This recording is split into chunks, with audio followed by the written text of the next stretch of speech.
Nós estamos no dia 4 de fevereiro, ano de 1994, na residência de uma das mais importantes figuras do país. O homem que, jovem ainda, se decidiu pela vida pública, com arrojo, com cultura, com talento, com inteligência, mas acima de tudo com espírito patriótico.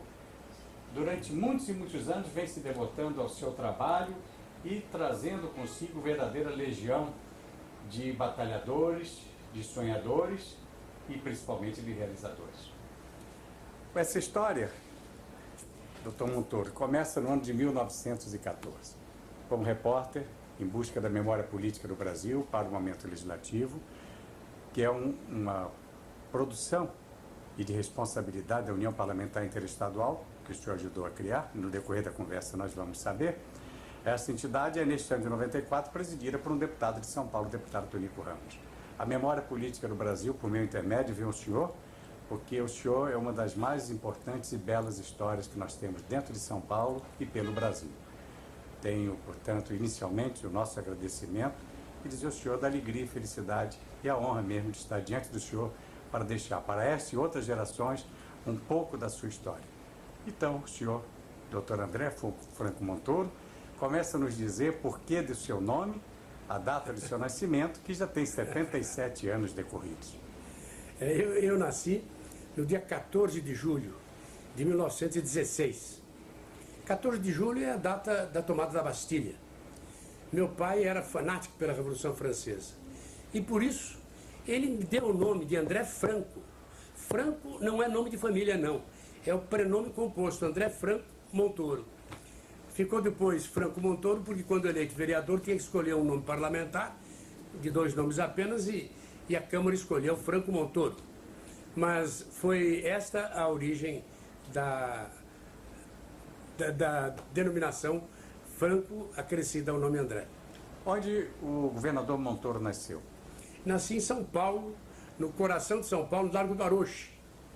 Perfeito. Como é que foi a sua infância no estado de São Paulo?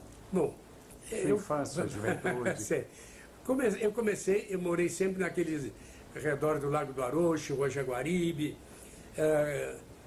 Fiz o Jardim da Infância, no Jardim da Infância da Praça da República. E, aliás, o número de candidatos era maior do que de vagas. Houve um sorteio. Isto que hoje causa estranheza, foi o critério. E entre centenas de candidatos havia apenas 50 vagas. Foi o sorteio e eu fui um dos escolhidos. Fiz o Jardim da Infância, grandes professoras, Dona Joaninha, de saudosa memória. De lá passei para a Escola Normal Caetano de Campos. Comecei o curso primário lá. Depois nós mudamos para Santos. Papai entrou no negócio de café, vendeu uma tipografia que ele tinha e livraria. Eu, aliás, trabalhei fazia composição com tipo de caixa, trabalho de gráfico um pouco. E fomos para Santos. Lá eu cursei o ginásio Santista. E joguei futebol no juvenil do Santos Futebol Clube. Depois voltamos para São Paulo e fiz aqui o curso uma parte no Liceu Rio Branco, alguns meses, ou um pouco menos de um ano, entre o ginásio, entre o primário e o ginásio. E depois fiz uma admissão no ginásio São Bento, onde tive uma bolsa de estudos. No ginásio São Bento, fiz do 1º ao 5º ano. Do ginásio, fiz o exame de admissão para a Faculdade de Direito. Não havia o pré-jurídico, pré-médico, pré-politécnico ou colegial naquele tempo. De modo que eu saí do 5º ano, fiz o vestibular, prestei o exame e passei. No ano seguinte estava na Faculdade de Direito, do Largo de São Francisco. Quando eu estava no 2º ano da faculdade, eu frequentava também a Faculdade de Filosofia de São Bento. E criou-se nessa oportunidade o curso de pré-jurídico, pré-médico e pré-politécnico. E eu fui convidado para ser assistente do professor Vanacker. Então, no 2º ano de faculdade, já era professor do pré-jurídico, pré-médico e pré-politécnico. A idade média dos alunos era maior do que a minha idade como professor. Lecionei durante muito tempo lá, depois Formei-me em Direito na Faculdade do Largo de São Francisco, em Direito. Formei-me, foi turma de 1938, 39. A formatura foi 39, a turma é de 38. Formei-me também na Faculdade de Filosofia de São Bento, em Filosofia e Pedagogia. E fiz em seguida o doutoramento em Filosofia na Faculdade também de São Bento, com uma tese que a esse tempo era um pouco revolucionária, sobre a propriedade. 3 temas sobre propriedade. Propriedade humana, a destinação dos bens para toda a humanidade, a propriedade privada e as formas particulares de propriedade. E passei a lecionar na faculdade, quando se criou a Faculdade Paulista de Direito da Universidade Católica. Dei a primeira aula, introdução ao direito, dei cursos de filosofia e publiquei uma série de livros a esse respeito. Prestei um concurso de títulos na Universidade de São Paulo para a Faculdade de Economia e Administração. Fui classificado em primeiro lugar e passei a lecionar também na USP. Depois, posteriormente, lecionei também na Universidade de Brasília e no CEUB de Brasília, além de lecionar na Universidade Católica. Está aí na parte de magistério. Uma coisa, o senhor, quando jovem advogado, o senhor teve ingresso na vida pública como funcionário do Estado? Não, como funcionário, eu entrei para a Procuradoria do Estado e trabalhei na Procuradoria de Assistência Judiciária, advogado dos pobres. Eu acho que isso para mim foi muito importante e influiu muito na minha formação, porque tive um contato com o advogado. Normalmente fica a serviço do poderoso e tem uma visão das coisas de sucesso. Como advogado dos pobres, eu tinha a oportunidade de ver o outro lado, o que estava debaixo do tapete, né? Isso talvez tenha influenciado muito a minha formação e a preocupação social, da responsabilidade por um regime de maior justiça. A preocupação pela justiça foi sempre muito grande. Meu livro de introdução ao direito, que está hoje na 21ª edição, é o livro de introdução talvez mais vendido no Brasil. Ele dedica, como nenhum outro, capítulos inteiros à justiça.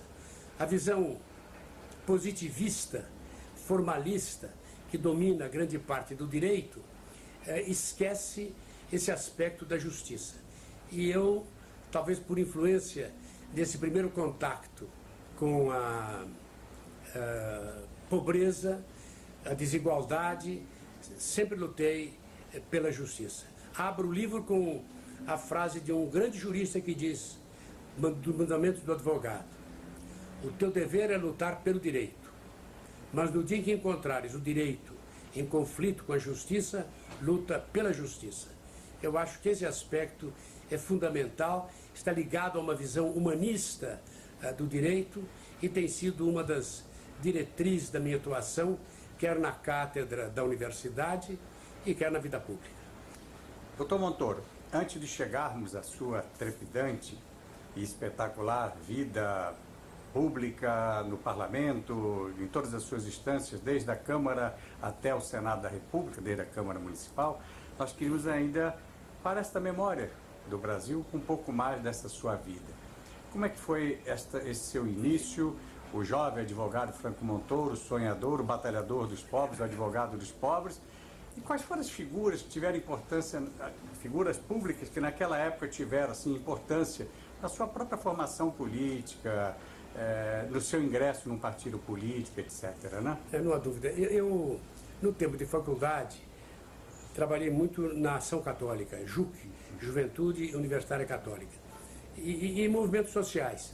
Mas houve um momento, e a sua pergunta me faz mencionar um fato fundamental, que foi o encontro de Montevidéu. Eu recebi um telefonema, e naquele tempo o telefonema do Rio de Janeiro era um negócio complicado, avisa com antecedência. era... 6, 8 horas de espera. Exatamente. Né? Era o doutor Alceu Amoroso Lima, o Tristão de Ataíde, que me telefonava dizendo: olha, Montoro, vai haver uma reunião em Montevidéu de lideranças cristãs. Devemos ir eu e o Sobral Pinto. Mas é preciso que vá alguém de São Paulo, é algum jovem. Então, eu indiquei seu nome e estou autorizado a lhe convidar para ir também. Eu tinha dúvida, mas pouco depois chegou, por via postal, a passagem. Então, eu fui a Montevidéu, saí de Cumbica, da base aérea de Cumbica. Isso em 1949. Seu conhecimento que Sobral Pinto vem de 47, parece. Por aí, né? Por aí. Perfeito. Mas nós fomos nesse avião da British. Era um avião enorme. Na base aérea de Cumbica, fui eu, meus 4 filhos, aqui eram 4 nesse tempo, e com minha mulher para nos despedir. Chegando, o avião fazia um barulho tão grande que a primeira providência que a comissária tomava era dar algodão para você colocar nos ouvidos, para suportar o barulho do avião. E saiu o avião, chegamos a Montevidéu.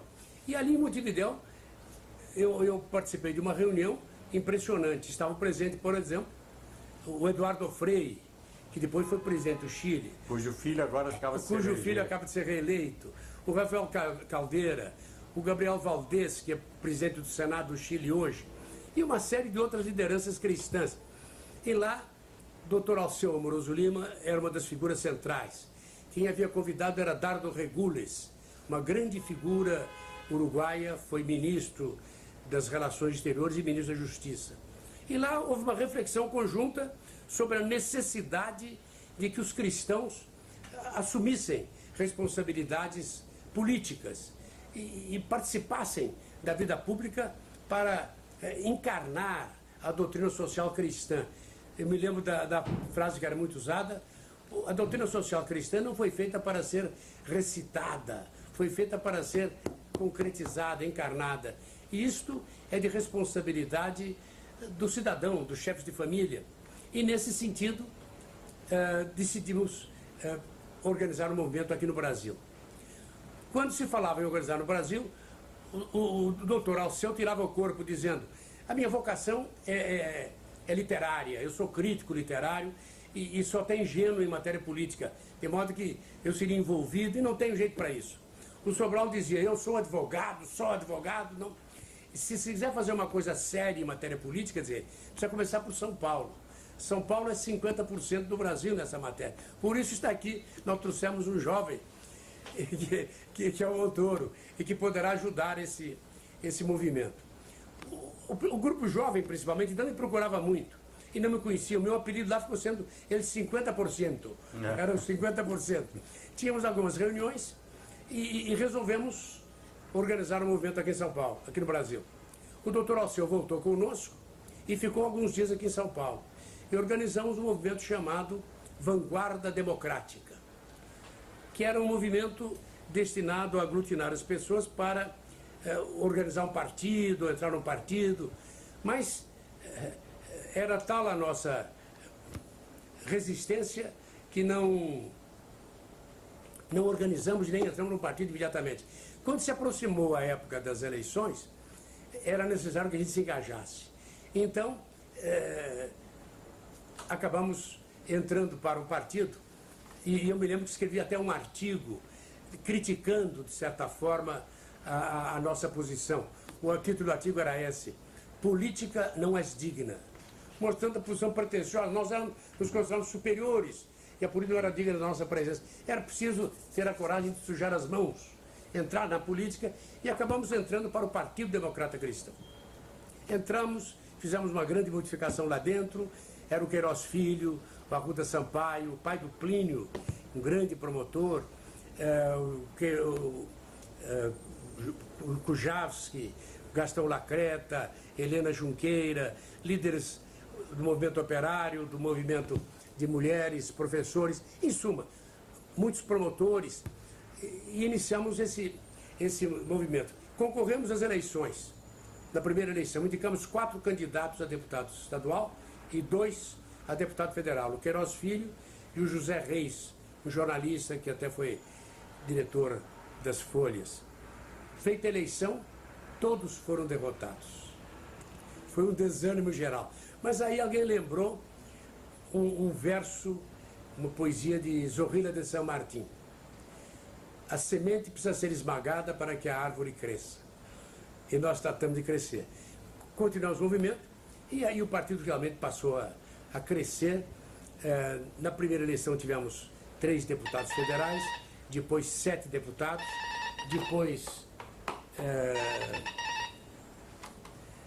depois tivemos 20 deputados. O partido iria ter um aumento ainda maior quando se deu o golpe de 64 e o partido foi dissolvido.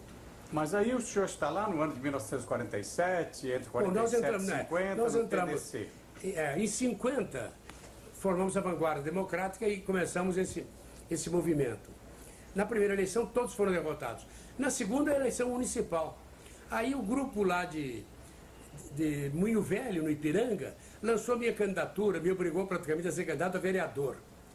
Eu resisti no começo, mas acabei sendo, porque, dado o fracasso das eleições anteriores, parecia indispensável que a gente comparecesse. Fui eleito vereador e aí começou a minha atividade na Câmara Municipal de São Paulo. Comecei pelo município. E o mandato? O senhor cumpriu todo? Eu fui eleito por 4 anos. Como vereador, eu tenho alguns aspectos que eu gostaria de mencionar que são interessantes. O primeiro é que nós, quando fomos eleitos, havia na Câmara uns 4 ou 5 projetos de favoritismo. Eram chamados projetos testamentários. Era o testamento que os deputados que saíam deixavam, criando empregos e vantagem para os seus amigos, seus conselheiros. E nós fizemos um entendimento para a eleição da mesa, porque os projetos tinham sido aprovados no fim da legislatura e não tinham sido remetidos ainda ao prefeito. Nós fizemos um grande movimento para que esses projetos não fossem remetidos e pudessem ser reexaminados na própria Câmara. Fizemos um entendimento com um dos candidatos, o André Nunes, com o compromisso de que ele não faria a remessa dos projetos. Ele realmente não remeteu os projetos escandalosos e nós fizemos um grande movimento para que a matéria fosse reexaminada. O resultado é que terminou num acordo pelo qual o prefeito, que tinha o direito realmente de receber os projetos, ele vetaria. E foi o que ele fez. Os projetos não foram aprovados e salvou-se uma boa parte do patrimônio que seria comprometido. Para ter ideia disso, num projeto que inicialmente era a criação de uma seção de pronto-socorro dentro da Secretaria da Saúde, a seção se transformou em departamento em... No fim, só faltava criar uma secretaria do pronto-socorro. Tinha até um corpo de advogados do pronto-socorro. Então, se ironizava dizendo, nos casos de acidente, para fazer o testamento na hora o advogado deve estar presente. Tudo isso nós conseguimos eliminar. Já no começo, eu é que coordenei esse movimento da eleição do André Nunes com esse compromisso saneador. Em nome da ética na política, nós conseguimos eliminar esses projetos. Quer dizer que o tema que se fala hoje é ética na política em 94, quando o senhor presta esse depoimento lá em 47, 50 já era uma necessidade. 52. E o senhor já batalhava. Já batalhava. Outro ponto importante aqui na Câmara Municipal foi o problema da tarifa do gás. Quando se aproximava o Natal, a Câmara ficou povoada de funcionários da Companhia de Gás que usavam um uniforme azul, muito marcado. E eles insistiam na aprovação de um projeto que permitia a elevação da tarifa do gás para que a companhia pudesse pagar o abono de Natal dos seus empregados. Eu fui à comissão, eu era o líder da bancada do PDC, fui à reunião da comissão e, examinando o processo, me pareceu estranho que se aumentasse a tarifa do gás sem um exame melhor sobre o assunto.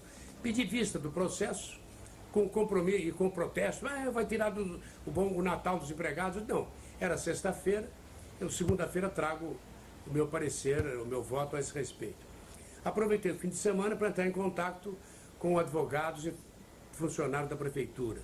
Horácio Meirelles, Carvalho Pinto, Oswaldo Bandeira de Mello. Era uma grande equipe do departamento jurídico, Plínio Branco e outros departamentos da Prefeitura. E verifiquei que aquilo estava realmente inteiramente irregular. No ano anterior e nos anos anteriores tinha havido um aumento semelhante para pagar o abono de Natal. E o abono foi muito menor do que o aumento. De modo que eu entrei com um substitutivo, estabelecendo, primeiro, autorizando o pagamento da gratificação de Natal aos empregados, é tranquilo. Segundo, que a companhia de gás prestasse conta do aumento que tinha tido anteriormente. E pelos cálculos da Prefeitura, tinham sido superiores ao aumento que tinha sido decretado. Mesmo porque, esse é um detalhe, o custo da tarifa era móvel, era uma tarifa móvel calculada com base no preço do carvão colocado no Porto de Santos. E como o preço do carvão aumentava, a tarifa aumentava. Não havia razão para esse novo acréscimo. Então eu estabeleci no projeto que se pagasse o abono, que ela prestasse contas, e como o aumento tinha sido superior, o aumento anterior tinha sido superior, em lugar de aumentar, a cota devia ser reduzida. Foi um pânico e o projeto foi aprovado por unanimidade. A companhia ficou com medo de que se apurassem mais as coisas. Foi uma grande vitória. Foi talvez o único projeto naquela ocasião, em todos os tempos, que reduziu o custo de alguma coisa em lugar de aumentar. Mas por causa do estudo e da assessoria competente que eu encontrei na própria Prefeitura. Quando a gente diz que o senhor teve uma vida trepidante, logo no primeiro mandato o senhor já está comprovando isso. Não há dúvida, é claro. Eu entrava com todo o entusiasmo para... E o senhor conseguiu muitos seguidores na época, governador? Bom, a bancada, pois, essas coisas eram vitoriosas porque conseguia a maioria. Horário humano de trabalho para o comerciário. É outra, dá para interromper? Dá. Só um minutinho. Ok? Outro projeto importante e de movimentação da sociedade, pelo menos dos interessados, foi a luta por um horário humano de trabalho para o comerciário. Naquele tempo se estabeleceu aqui a Sears e ela começou a querer que o comerciário trabalhasse à noite. Isso prejudicava o estudo, feito um exame dessa matéria, principalmente pelo sindicato dos comerciários, pelas escolas de comércio, que nesse tempo eram numerosas, pelo Padre Saboia, que tinha uma escola superior voltada para a formação superior dos comerciários. Eu apresentei um projeto, de início havia movimento contrário, nós íamos à sede dos sindicatos, levávamos os vereadores ali, houve manifestações de rua favoráveis e a ideia foi aprovada.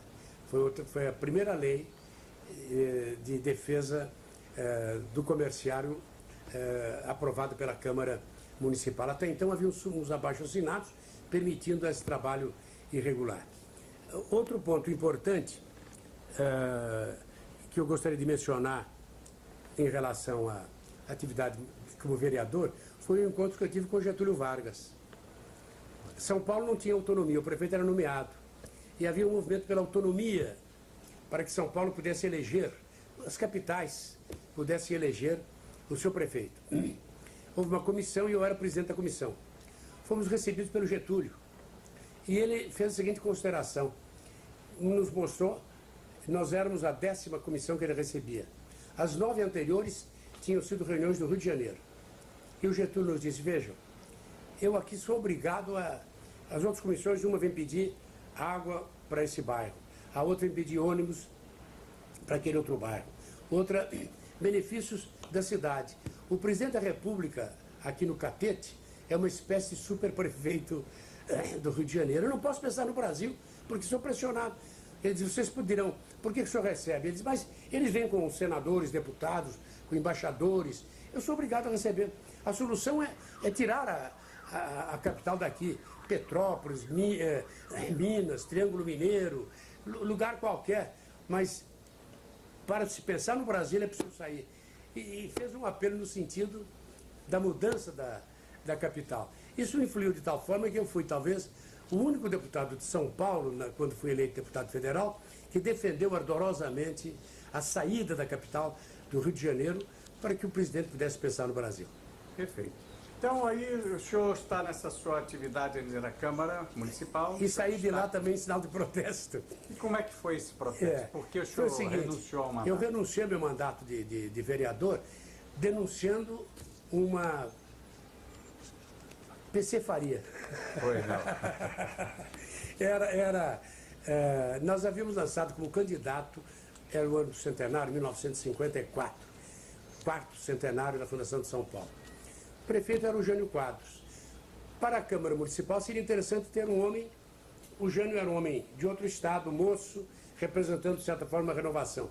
E de outro lado era um homem que representava a tradição, o João Sampaio, um homem da maior dignidade, tinha sido senador por São Paulo, e lançamos com uma certa unanimidade o nome dele para presidente da Câmara Municipal no ano do centenário.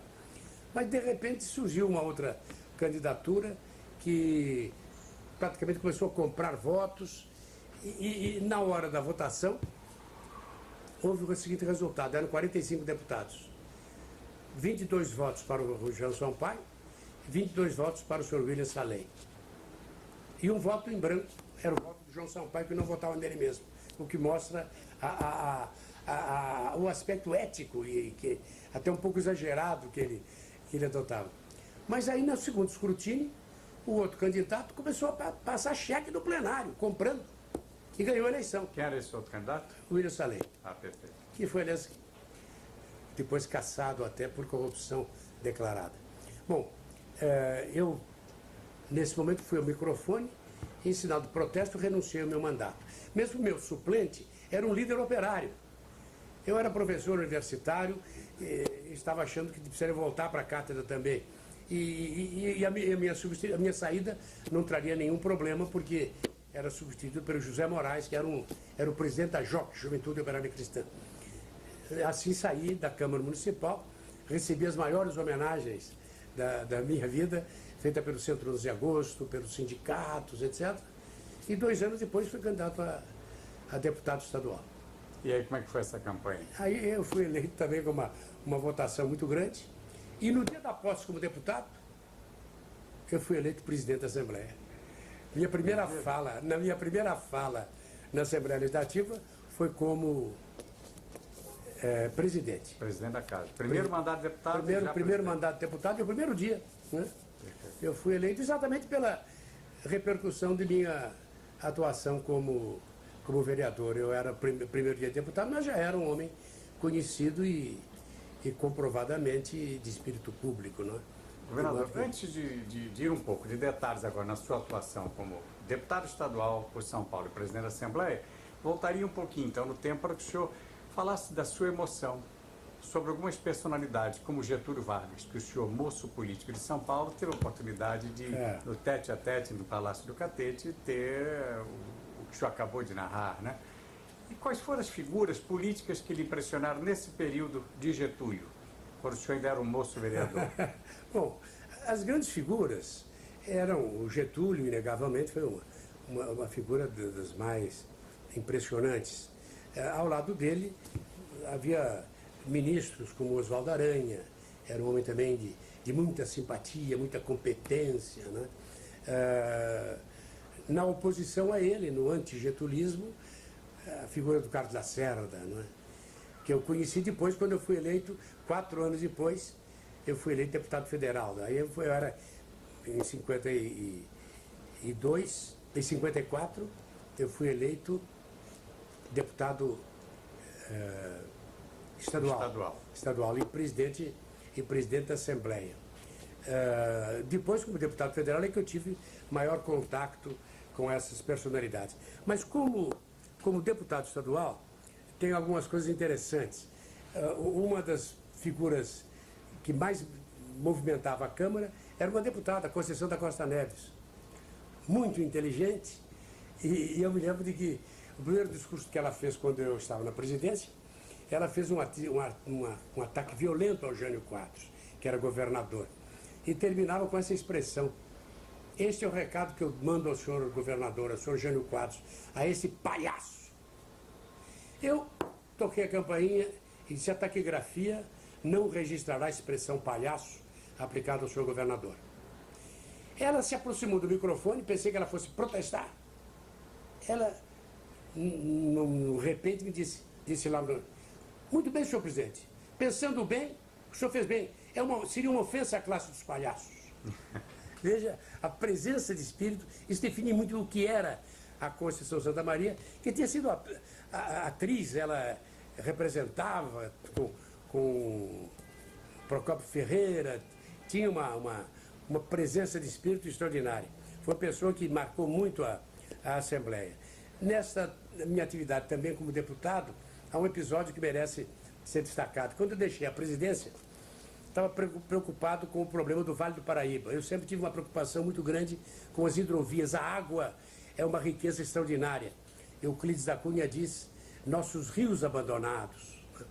Então, o Paraíba, entre São Paulo e Rio de Janeiro, havia muita coisa a fazer. Então, autorizado pela Assembleia, eu fui a Niterói convidar os deputados do Rio de Janeiro, e depois ia a Guanabara e a Minas Gerais, que são os quatro. Naquele tempo, Guanabara era um estado independente.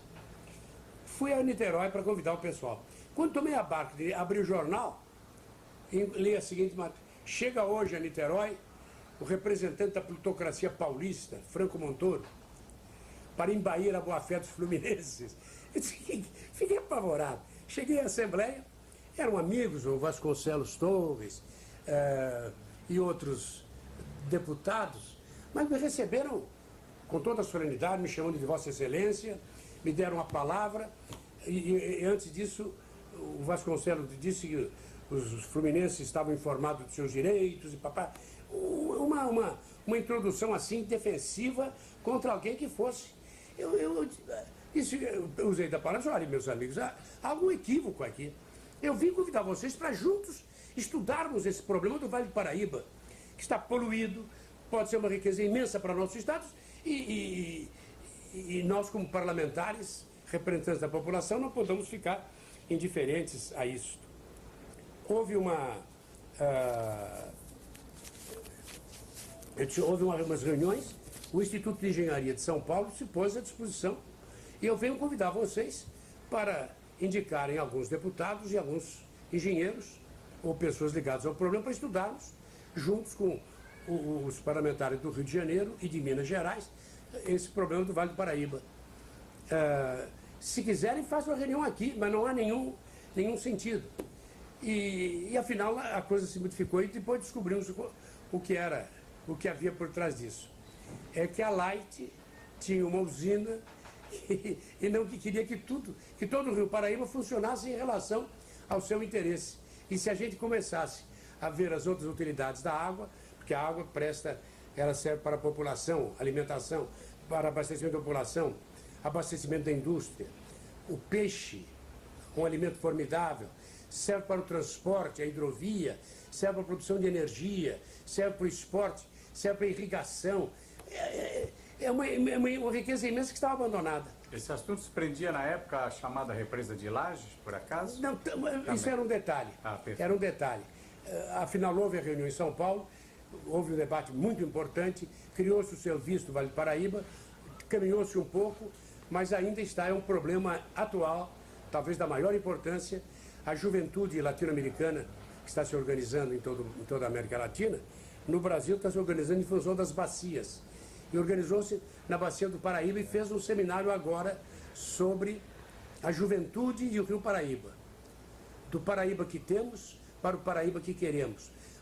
E saíram daí 11 projetos de aproveitamento eu estive lá presente, compareceram 900 jovens de 30 cidades do Vale do Paraíba, retomando esse problema, mas agora numa perspectiva diferente.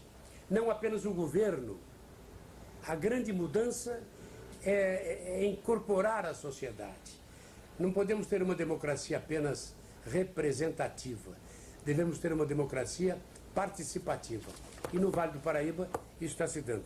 Eu estou me estendendo um pouco demais nessas coisas, Não, mas é necessário, porque afinal de contas o senhor está deixando o seu depoimento da maior importância para a memória política do Brasil. É importante que os moços que fazem política, os estudiosos, os pesquisadores de agora e de mais adiante conheçam.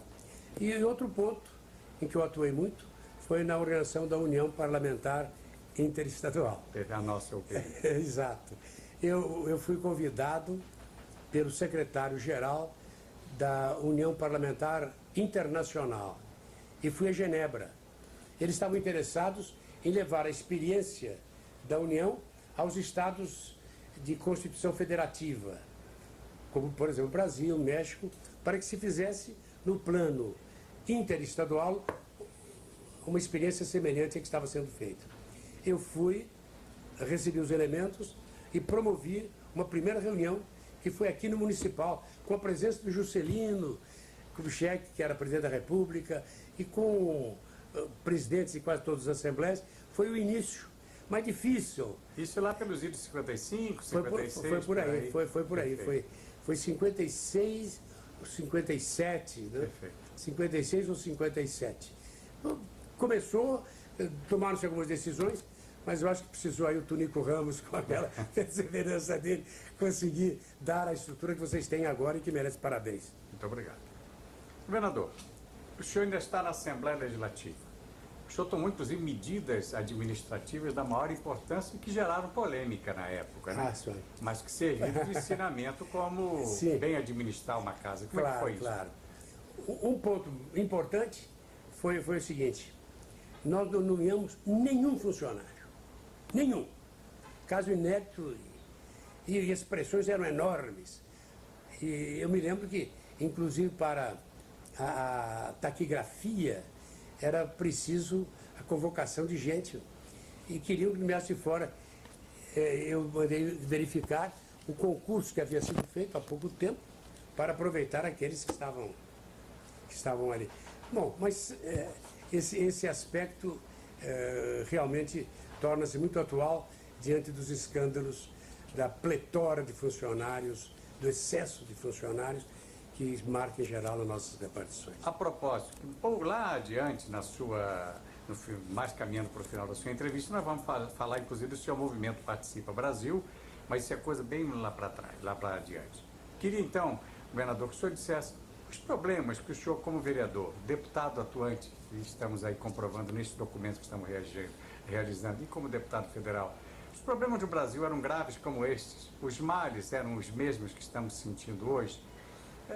Essa deficiência, esse pouco caso para com a administração pública, o senhor citou há pouco o episódio PC, o senhor já tinha denunciado um bem lá atrás, que resultou na sua renúncia como vereador.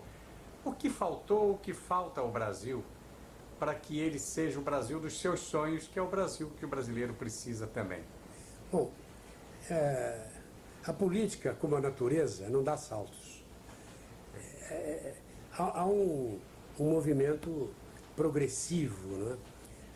Eu acho que nós passamos por uma experiência terrível, que foi a ditadura, né? Durante 20 anos não havia liberdade de manifestação. Naquele tempo não havia fraudes, não havia... havia também, só que não eram denunciados. Não tinha como se divulgar. Não se tinha como se divulgar. Por exemplo, só citar uma das irregularidades, um dos erros graves de consequências terríveis, foi o programa nuclear. Nós gastamos 40, o projeto, digamos, não sei exatamente disso, quanto efetivamente se perdeu, mas o custo seria de 40 bilhões de dólares. 40 bilhões de dólares para a construção de 9 usinas nucleares, inteiramente desaconselháveis. Isso foi feito por pressão, interesse, não sei o que houve de comissões ou de interesses escusos ou de pressões, mas positivamente foi uma coisa altamente inconveniente. Por outro lado, o que está havendo no Brasil, a meu ver, é uma tomada de consciência da cidadania. A população está tomando consciência de que não haverá um salvador da pátria. Não é um homem que vai salvar o Brasil. é a própria sociedade organizada e participativa que poderá avançar. E há dados interessantíssimos.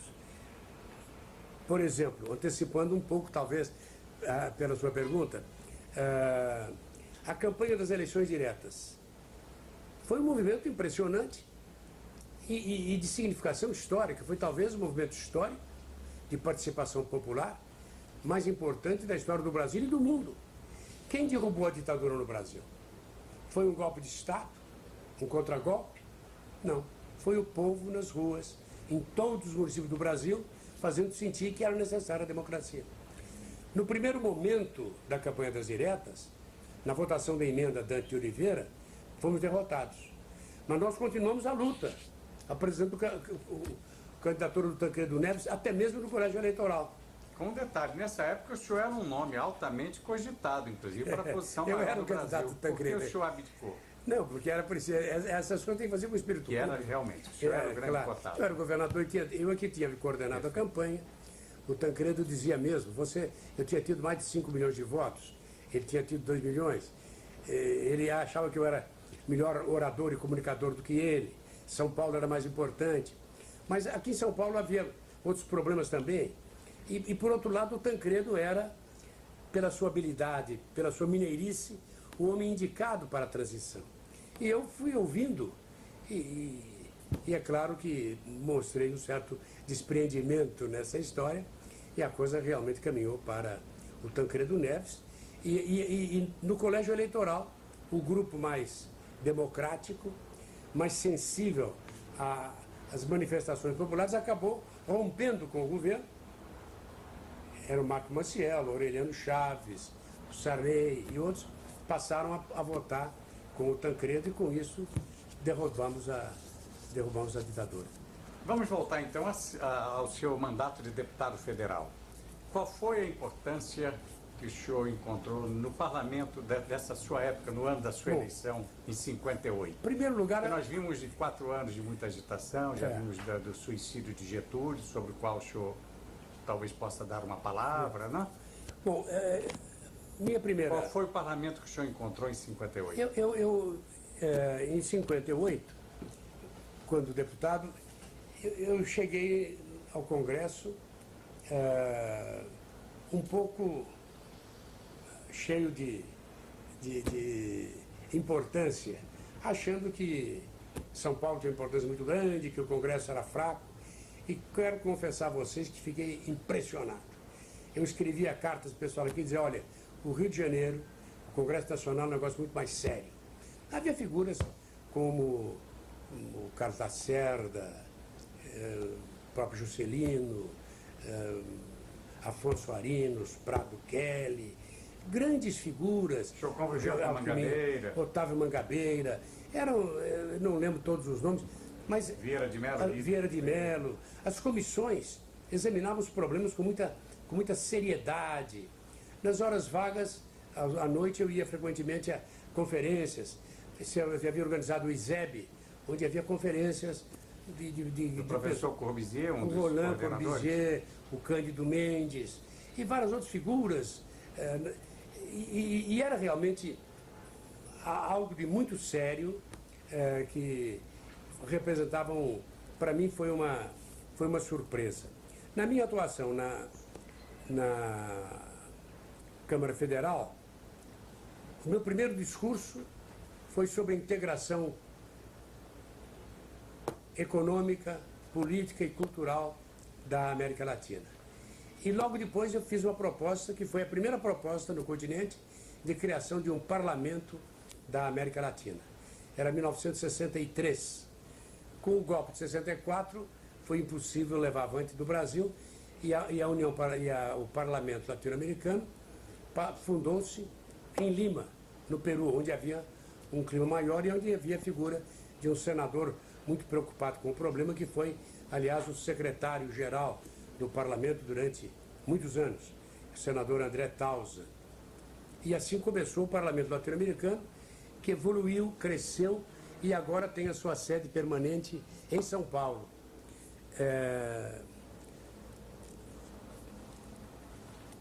O senhor falava ainda de 58, aí o senhor já está chegando à inauguração de Brasília. O senhor que havia ouvido de Getúlio, eu me lembro que fui a Brasília, na inauguração, fui com meus filhos. Minha senhora e minha filha foram de avião e eu fui de automóvel com os 4 filhos.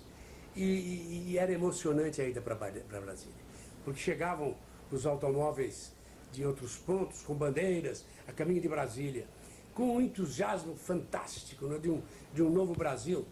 E até a polícia parava o carro, não era para pedir carta ou multar, era para avisar. Olha, só tem um posto de gasolina daqui a tantos quilômetros, aqui tem uma curva tal, o restaurante só tem em tal lugar. E terminavam sempre com uma espécie de estímulo, né? Vamos ajudar a construção de novo. Coisa emocionante. A gente chorava de emoção. Na ida para... A inauguração de Brasília foi realmente algo de notável, né? O Brasil se encontrando consigo mesmo e era marcha para o oeste, né? Para o interior, para o coração de Brasil. Eu trabalhei muito nesse sentido, fui deputado e ajudei muito a construção de alguns empreendimentos ali da Organização de Brasília. Qual era o nome que tinha? A Nova Cap? Nova Cap. Perfeito. A Nova Cap. Eu até brincava muito que nós tínhamos 3 capitais. A Bela Cap, a Nova Cap e a Super Cap. E a Nova Cap foi presidida pelo deputado de sua época, Israel Pinheiro. Quando eu cheguei lá, ele pediu e colocou no telefone Juscelino para que eu comprasse alguns terrenos ali para animar o pessoal. Disse, você é do pessoal de São Paulo, você é dos animados. E eu comprei um terreno na Península e um terreno nas chamadas mansões. Era para pagamento a prazo, naquilo ali. Perfeito. E depois comprei também o apartamento em que eu morava, na quadra 105, com financiamento de 20 anos, de modo que comprei.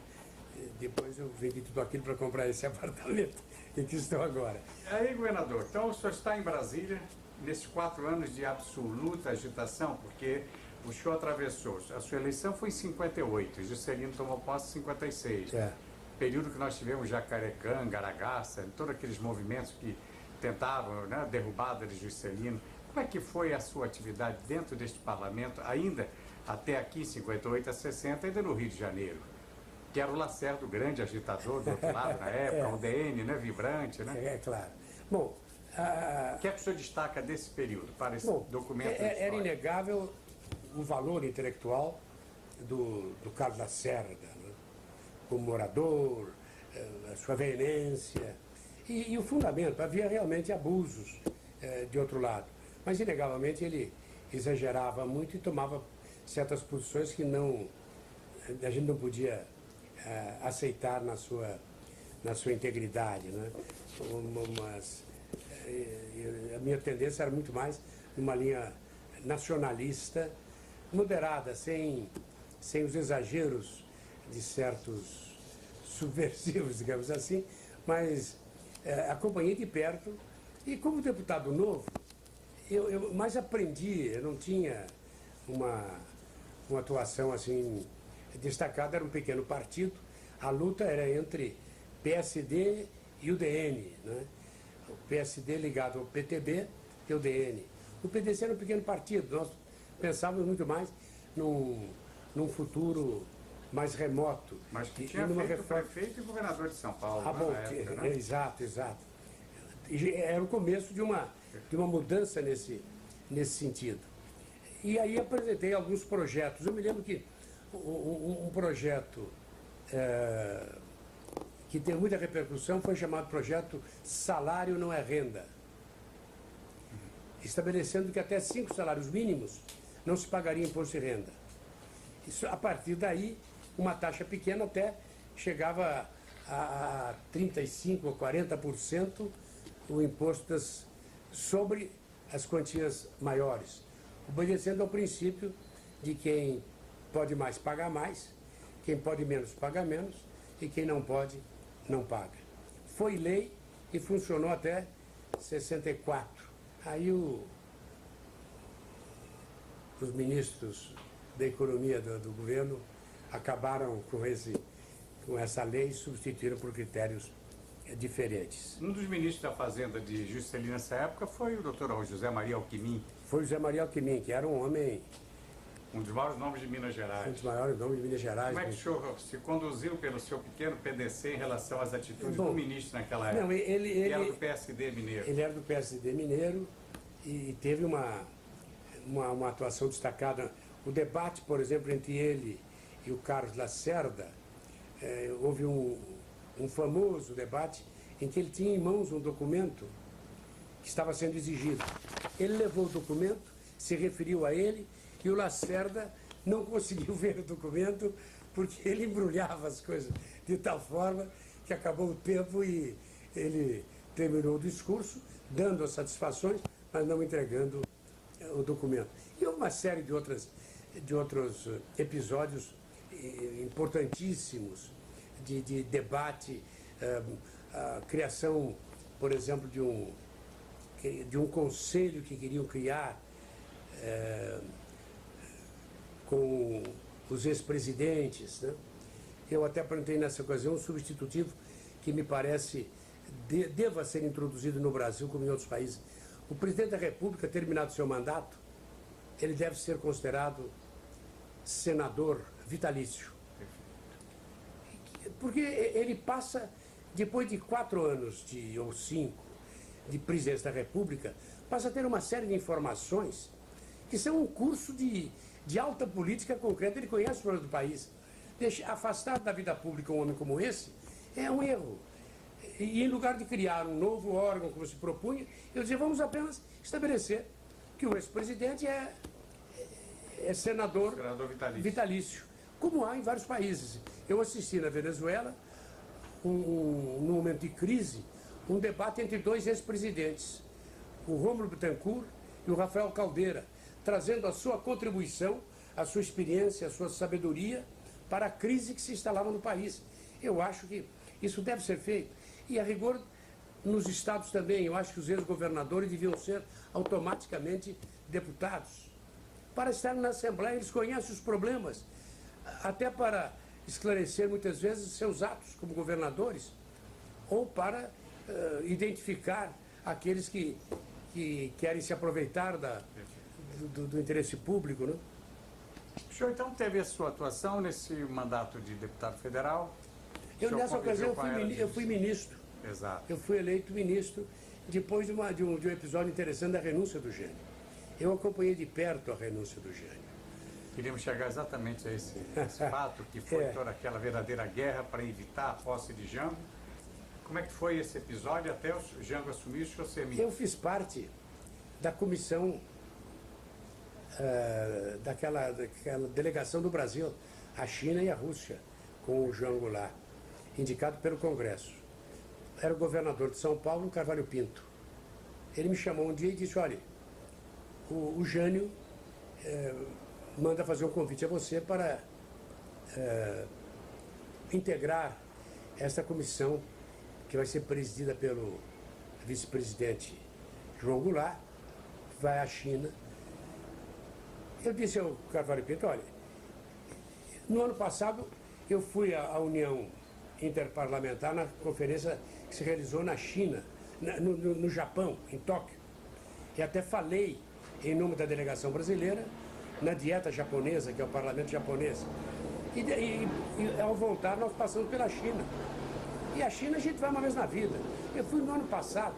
Vamos deixar essa oportunidade para um outro deputado. De modo que eu agradeço muito. Mas eu acho que interessante é que se convide um outro deputado, porque eu estive na China recentemente. No dia seguinte, o Carvalho Pinto me telefonou e me disse, olha, se você não tiver inconveniente maior, eu peço a você que aceite, porque essa sua recusa está sendo mal interpretada. Parece que é uma crítica à delegação ou uma hostilidade ao presidente Jânio Quadros. O Quintanilha me telefonou preocupado. De modo que se você podia... Quintanilha Ribeiro, que era chefe da Casa Civil. Que era chefe da Casa Civil. Me telefonou preocupado, de modo que, bom, eu abri a mão, mas não tenho nenhuma dificuldade. E aceitei. E fui à delegação e acompanhei toda a viagem. E me convenço hoje de que o Jânio queria que eu estivesse longe nessa ocasião. Então Porque eu era, dentro do partido, a pessoa que tocava, impedia muitas das coisas do Jânio. Ele chegou a ser expulso do partido. Perfeito. Porque fazíamos articulações meio estranhas, né? Depois de ser contra o Getúlio violentamente, se aliou ao Getúlio secretamente, num desaparecimento. Houve vários episódios muito... O senhor não relata alguns desses episódios? Bom, Isso é um depoimento para a memória do Brasil. Não. Um deles foi um dia que ele desapareceu. O senhor achar que não deve ser Não. agora o senhor sabe O fato é público. Ele desapareceu em determinado momento, prefeito de São Paulo, ninguém sabia onde ele estava. E eu me lembro de que vários amigos comuns procuravam dizer onde é que estaria o Jânio. Depois descobriram que ele estava no Rio de Janeiro, tinha estado com o Getúlio. Através da Alcirinha tinha tido um contato com o Getúlio. E ao voltar, depois de negociar, etc., ele disse que realmente o Getúlio disse, olha, você vai sentar-se nessa cadeira, presidente da República. Eu vou dar o apoio, etc. E ele passou-se realmente. Tinha se marcado aqui um comício famoso, em que vinha o Otávio Mangabeira, o Carlos Lacerda. Era uma espécie de um movimento lançado contra o Getúlio, contra a política centralizadora e quase ditatorial do Getúlio. E quando chegou no dia, o Jânio praticamente não apareceu. Foi necessário que o Afrânio de Oliveira, que era secretário dele, voltasse e convencesse de comparecer. E ele foi, afinal, ao Ipiranga, e foi nessa fase em que ainda estava nebulosa a situação.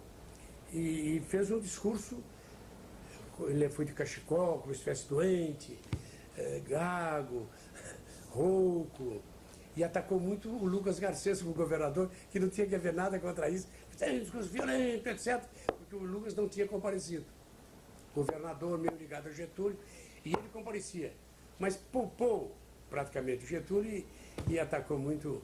Então, fatos como esse, e com isso ele desarmou. O Lacerda ia fazer um discurso de uma violência completa, tinha dito ao Afrânio que mandasse o Jânio ouvir o discurso, mas o Jânio saiu antes, fez aquela encenação, e aí assim passou o episódio.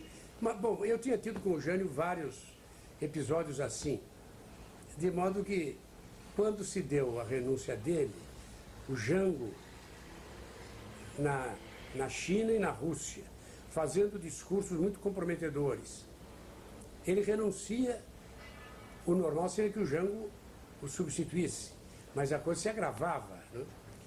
Então, o senhor estava lá na China? Eu estava já de volta, no caminho de volta, estava em Paris, quando houve a renúncia.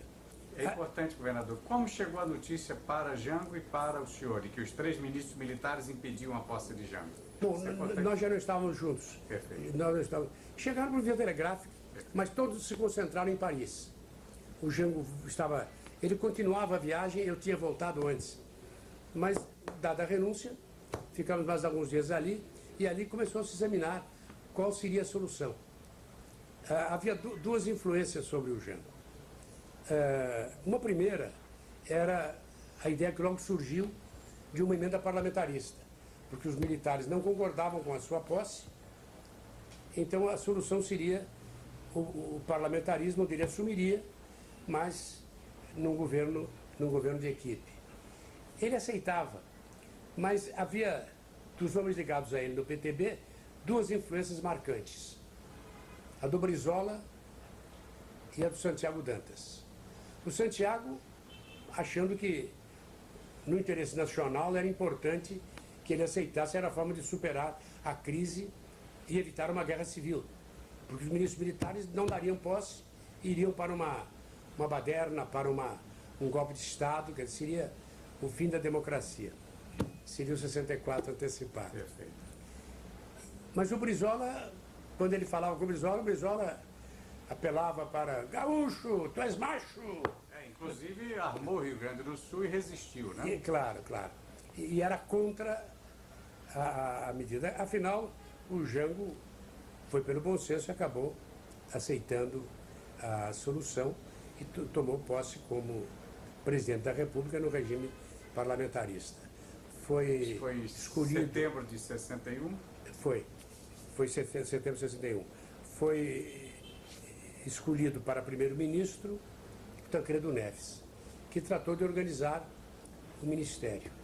Eu fui, nessa ocasião, convidado para ministro do Trabalho. E nessa qualidade, exerci o mandato de presidente no regime parlamentarista. Aí, como ministro, o senhor tem alguns projetos da maior importância. Eu tenho... É importante o senhor citar o que foi essa sua atuação de ministro. É interessante mencionar, isso foi recentemente da campanha parlamentarista, lembrado. Durante o regime parlamentarista, houve 5 benefícios, apesar de apenas um ano. Primeiro, foi o maior salário mínimo da história. E por quê? Eu chamei o diretor do CEPT, Serviço de Estatística e Previdência do Trabalho, e pedi que ele fizesse o levantamento da elevação do custo de vida do último ano, onde havia sido fixado o salário mínimo, até aquele. E esse funcionário começou a falar umas coisas que bem esquisitas. E no fim ele abriu o jogo. Ele disse: ministro, quanto é que o senhor quer? Eu digo: como quanto eu quero? Eu quero saber a realidade, eu quero saber qual é o aumento efetivo. Não, porque a tradição é outra. Em geral, ele dizia que é nessa base, então a gente ajusta. Eu disse: não, nós estamos num regime parlamentarista. Eu vou ter que explicar isso junto ao Congresso. De modo que eu quero que você faça o levantamento, me dê as planilhas, os critérios, para que eu possa justificar a matéria junto ao Congresso Nacional. E realmente o dado era elevado, fizemos uma reunião do Ministério e se aprovou o salário mínimo, que foi o maior salário mínimo da nossa história. Houve também um dado muito importante, a sindicalização rural. Era proibida a sindicalização dos trabalhadores rurais. Havia ligas camponesas, sindicatos clandestinos. Francisco Julião.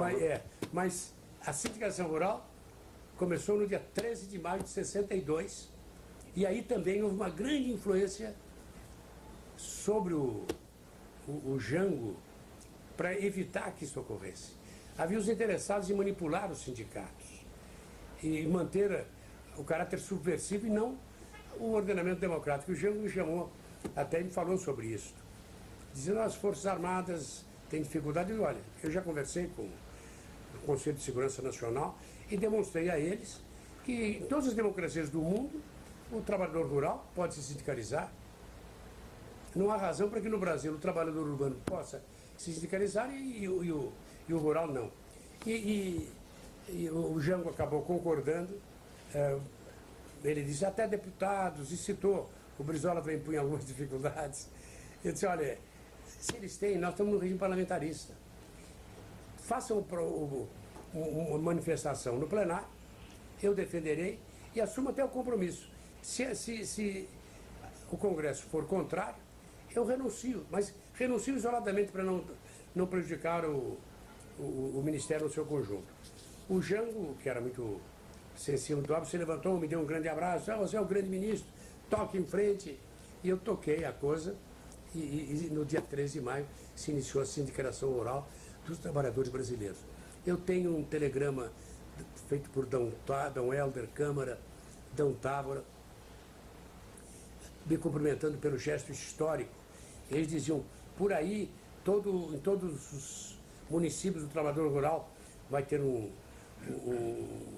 apoio, em cada estado uma federação, e no plano nacional vai ter até, a gente pode vislumbrar uma confederação nacional dos trabalhadores rurais. Tudo isso que era sonho, hoje é realidade, e a Confederação dos Trabalhadores Rurais é talvez a mais equilibrada e competente das confederações nacionais. Consequência desse regime parlamentarista e da... Antes de falar de mais 2 itens do senhor como ministro... Salário família também? Eu ia falar, mas deixa eu só aproveitar a oportunidade.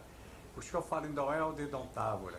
Mas bem lá atrás, o jovem advogado, me parece que o senhor teve uma relação muito boa de amizade, de entendimento com Dom José Gaspar. Ah, sim. Dom José Gaspar foi, aliás, o meu padrinho, foi quem fez meu casamento, e foi muito amigo. E ele queria até que eu fosse fazer um curso superior na Bélgica, em Louvain, insistia muito comigo. Mas ele morreu repentinamente num desastre de aviação de São Paulo ao Rio, e isso não prosseguiu. Mas ele foi um homem de muita coragem. Muita influência na sua vida. Muita influência. Ele e também o Dom Carlos Carmelo de Vasconcelos Mota. São dois mineiros que foram bispos aqui e com uma grande visão social, preocupado com a causa dos trabalhadores, com a luta pela justiça, numa linha de equilíbrio, não de agitação e nem de conformismo. Numa linha de equilíbrio, eu sou um grande admirador e amigo dos mineiros. Talvez isso tenha influído na indicação do Tancredo, né?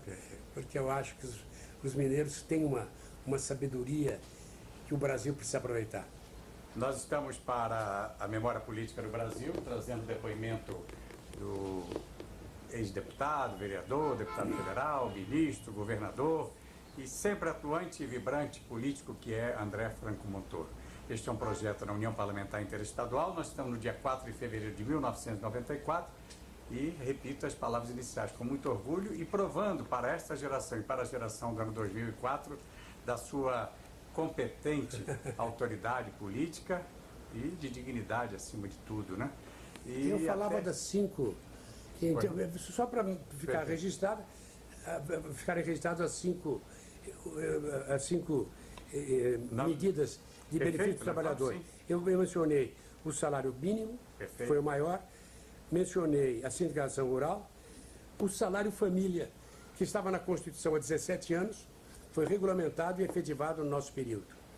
Ele é com base no salário mínimo, como o salário mínimo perdeu muito a sua importância, foi muito desvalorizado, o salário família também foi sacrificado, não teve a continuidade que deveria ter. Outro exemplo importante é do 13º salário. Foi aprovado no regime, estava há muito tempo o projeto em andamento e o Executivo não permitia a sua aprovação. Foi no regime parlamentarista que foi aprovado o 13º salário, que é um benefício concreto do trabalho. Veja como o regime parlamentarista tem uma sensibilidade maior. E, finalmente, um quinto ponto que eu queria mencionar é em relação à Previdência Social.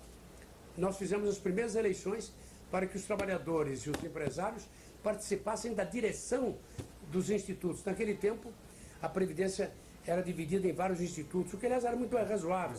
IAPI, IAPI era dos industriários, IAPC dos comerciários, IAPM dos marítimos, e transportes, IAPTEC, transportes e cargas. Todos eles nós começamos... Até dos funcionários, né? Até dos IPASE, né? IPASE. Começamos a convidar os representantes dessas categorias para dirigir a Previdência Social. Depois, isso foi em 62, 63. Veio 64, acabou com isso, uniram todos e acabaram com qualquer participação. Foi o regime autoritário. No regime militar, o senhor teve um homem do PDC, que foi presidente de Gás, o senhor pertenceu ao seu PDC? Não, o Juarez Távora. Juarez Távora. Juarez Távora. Juarez Távora foi até presidente do partido, foi deputado e foi nosso candidato à presidência da República. Né? Perfeito. Aliás, era um homem de muito espírito público. Um dos tenentes de 22. Foi um dos tenentes de 22. De formação democrática, municipalista, homem de muito valor. Eu acho que é um homem a quem o Brasil deve grandes lições. Da sua época, você era ex-senador, ex-governador do Paraná, Ney Braga, também era um atuante do PDC? Também. Só para que o senhor situasse alguns nomes mais do o seu Ney Braga, o Richa era o presidente da Juventude, não é? E tínhamos o Monsenhor Arruda Câmara, de Pernambuco, com o velho estilo do antigo PDC. O PDC tinha sido formado aqui por um grupo comandado pelo professor Cesarino Júnior, o Vasco de Andrade, Rui Sodré, um grupo de homens de formação cristã, porque todo o direito do trabalho foi marcado pela presença do pensamento social cristão. Porque nós tínhamos duas soluções. Quando houve a Revolução Industrial, você tinha a solução marxista, né? e o pensamento social cristão.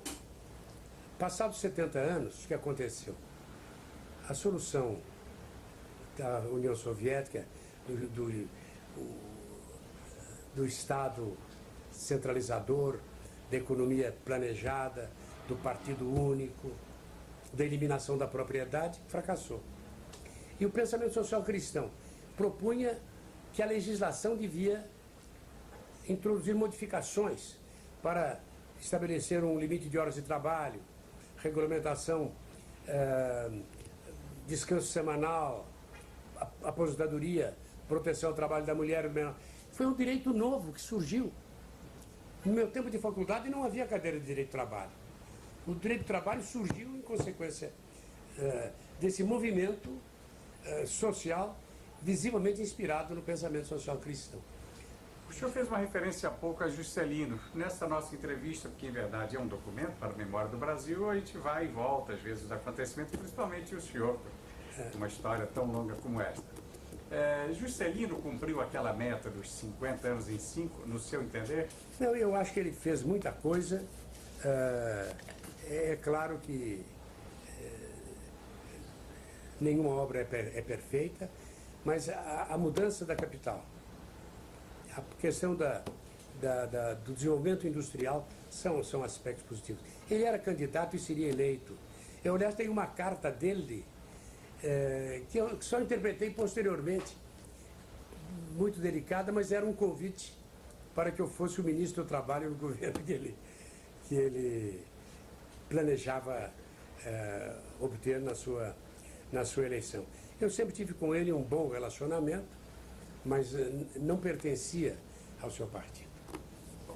Termina o governo parlamentarista, o plebiscito provocado por Jango, né? O povo vota contra, o senhor deixa de ser ministro, aí o senhor vai caminhando para a sua campanha de senador. Como é que foi esse episódio na sua vida? Bom, eu era deputado e sempre era, em geral, o deputado mais votado da legenda. Quando, em 1970, ia haver a eleição do Senado, havia 2 vagas. E o grupo da juventude do partido indicou meu nome. O Lino de Matos, que era o outro senador, me procurou e disse, olha, nós vamos ter 2 vagas, mas uma das vagas vai ser ocupada fatalmente pelo Auro Morandrade. Nós vai ficar uma. Se nós 2 formos candidatos, vai haver uma briga, e como eu sou mais velho, ele pediu que... Eu então abri mão. Eu não tenho problema nenhum, você, deputado, estava com uma situação mais ou menos assegurada. Mas deu-se um fato inédito. O Auro Morandrade, que era o presidente do Senado e que tinha sua eleição assegurada, na convenção da Arena foi derrotado. Foi a reação contra uma declaração famosa em que ele dizia que a farda não é toga. Farda não é toga, quem está dentro não é juiz? Exato. Que a farda não é toga, né? E que foi uma crítica dura. E na convenção ele foi derrotado.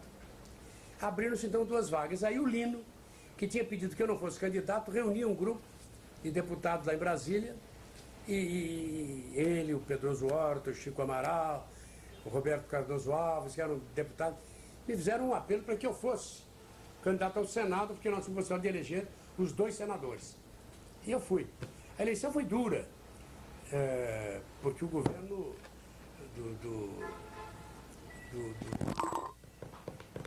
quem era o presidente da República?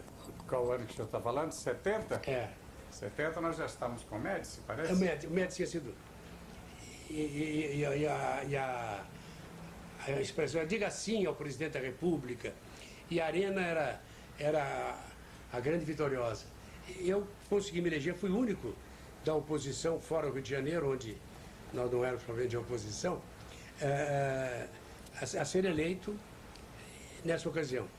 Na eleição seguinte, deu-se a modificação. Em 74, eu coordenei a campanha da eleição e nós elegemos, nessa ocasião, 17 senadores. Foi uma revirada, porque nós reunimos aqui em São Paulo todos os candidatos e uniformizamos a linguagem. A linguagem era essa: a economia vai bem, e o povo? Vote no MDB, você sabe por quê. E fizemos assim um trabalho. Eu me lembro de que pegamos o salário mínimo, o governo dizia, o salário mínimo aumentou. Eu dizia, o que vale o salário mínimo? Se você põe um homem com o pé no forno e a cabeça na geladeira, a temperatura média é boa, mas ele está morrendo. Ou então, se eu como um frango e você não come nenhum, em média, estamos comendo meio frango cada um. Esta coisa ia para a televisão e era uma crítica assim, insistente e uniforme. Isso trouxe uma mudança total e aí se deu o começo de uma... E como é que foi a sua convivência no Senado, onde, num verdadeiro desafio a um governo duro e militar, o senhor se elege pela oposição, o único senador que vai com uma votação expressiva para o Senado? Como é que o senhor conviveu com isso? Como é que foi o seu dia a dia na tribuna? Bom, eu tinha, por exemplo, você fazia um discurso e a Hora do Brasil tinha que transmitir. E eles pegavam as coisas mais suaves, né? Mas então me obrigava a fazer discurso muitas vezes de 2 frases, para não poder, eles eram obrigados a retransmitir, né? Então eu pegava a frase, por exemplo, essa, né? A economia vai bem, mas o povo vai mal. Vote no MDB, você sabe por quê? Ou então essa questão do salário mínimo. Essas coisas eu colocava numa única frase, falava meio minuto, de modo que eles não podiam reduzir, tinham que reproduzir esta frase. Por outro lado, havia inegavelmente, à medida que caminhava o movimento militar, o governo, eles iam sentindo a necessidade de uma instauração democrática. Havia um grupo mais autoritário, mas, por exemplo, o Geisel, inegavelmente, estava numa linha mais democrática. Ele, com toda a formação militar, os compromissos que tinha com a classe, caminhou muito no sentido da democratização. Dos 5 presidentes militares que vêm de Castelo Branco, Costa Silva, Médici, Geisel e Figueiredo, a sua avaliação sobre cada um deles, como é que o senhor colocou? Como é que o senhor coloca? É difícil, né? O mais duro foi o Médici.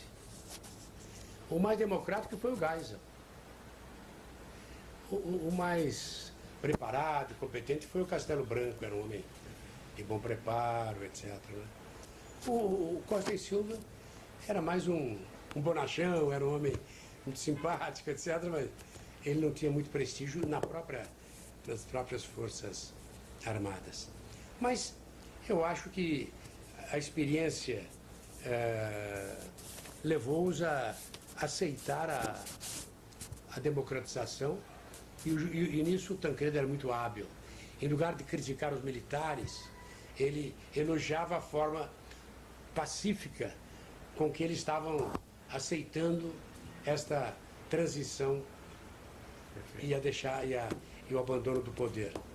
Quais foram os homens que, além do senhor e Tancredo Neves, tiveram assim uma participação tão importante para acalmar esta fúria dos militares e chegar ao resultado que chegamos? Bom, eu acho que eu destacaria aqui de bastidores. Principalmente o Tancredo, né? O José Richa teve também uma boa atuação nesse sentido. Eu acho que são os que mais atuaram nesta linha de pacificação, etc. Né? E o grupo de São Paulo todo, né? Ulisses Guimarães, eu acho que todos eles contribuíram para uma transição pacífica, não é? Que afinal se deu no Brasil. Seu mandato no Senado durou exatamente? Eu fui eleito 2 vezes senador. Perfeito. No primeiro foi de 70 a 78. Depois o segundo seria de 78 a 86. Em 82 eu fui eleito governador de São Paulo. E aí renunciei ao meu mandato, por 4 anos, para poder exercer o mandato de governador de São Paulo. E assumiu em meu lugar o suplente, que era o Fernando Henrique Cardoso, meu companheiro, e ficou com o meu apartamento via sede, e os meus livros ainda estão lá com ele. Governador, sai o senhor do Senado, esta luta imensa, o senhor deixou alguns trabalhos importantes, apesar de todas as dificuldades para legislar durante o governo militar, e principalmente para divulgar o trabalho de um parlamentar com a sua competência, né? Apesar disso tudo, o senhor deixou marcar a sua presença no Senado, e em que pontos o senhor destacaria? Bom, em vários projetos, né? Principalmente na parte do trabalho, né? Em relação à lei de assistência do trabalho, em relação ao salário, né? projetos relativos à educação. Eu, como professor, sempre tive uma preocupação muito grande e na Lei de Diretrizes e Bases eu consegui introduzir várias medidas no sentido de assegurar um sentido humanista à educação. Eu tenho uma lista de projetos aprovados, que são algumas dezenas deles, né? Mas todos eles orientados nesta linha de justiça para todos. Nós, lendo um pouco da sua história, recorrendo às análises da Câmara Municipal, Estadual, Federal e do próprio Senado, é impressionante a soma de informações a seu respeito da sua atividade. A sua própria biblioteca é uma prova disso, os trabalhos seus que estão aí arquivados, etc. Mas o senhor chegou ao governo do Estado. Em consequência desse, nós vimos também um trabalho imenso de tudo que o senhor conseguiu realizar. Como é que foi o milagre e o que é que calou fundo, que calou assim na sua alma, que deixou o senhor com a tranquilidade que o senhor tem hoje do dever cumprido e de ter sido apontado como um dos mais duros, sérios e competentes governadores de São Paulo? Bom, já na preparação do programa, nós adotamos uma linha de participação. E preparei um programa com antecedência, marcado por 3 princípios: descentralização, participação, geração de empregos. Esse programa fizemos uma primeira versão e levamos aos vários setores da campanha. Regiões do interior, municípios, para funcionários, agrônomos, professores, e as versões foram aumentando. Tivemos sabe quantas pessoas participaram da elaboração desse programa? 50 mil. Porque cada um dava a sua... Esse programa foi a orientação de toda a nossa atividade.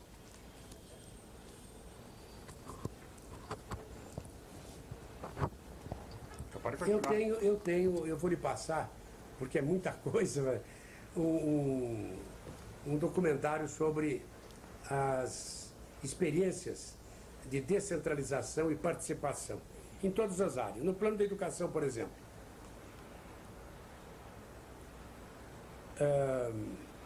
construção de escolas. Em lugar de eu fazer uma concorrência aqui para 200 ou 300 escolas, e em lugar de eu ficar aqui construindo 500 escolas, eu tinha 500 prefeitos descentralizando. Nós pagávamos a escola, mas a concorrência era feita lá. Merenda escolar, em lugar de comprar a mercadoria aqui e mandar para o interior, descentralizamos, mandávamos o dinheiro, compre aí, produza aí. Os resultados foram extraordinários nesse sentido. Material escolar. Uma professora, a primeira carta que eu recebi é de uma professora que dizia: eu acabo de receber aqui uma geladeira, eu não pedi, não preciso dela aqui. Eu precisaria de livro, lápis, papel, borracha. Eu mandei verificar, tinham comprado 300 geladeiras aqui, evidentemente com interesse diferente. Então estabelecemos a descentralização, isto é, quem compra o material agora é a diretora da escola e presta contas à delegacia de ensino do local. São medidas de descentralização. A campanha, o interior na praia, o turismo social, a maior experiência feita no mundo. Eram milhares de jovens que, com a colaboração da comunidade, saíam do interior e iam para o litoral. Até então, férias na praia era privilégio de menino rico.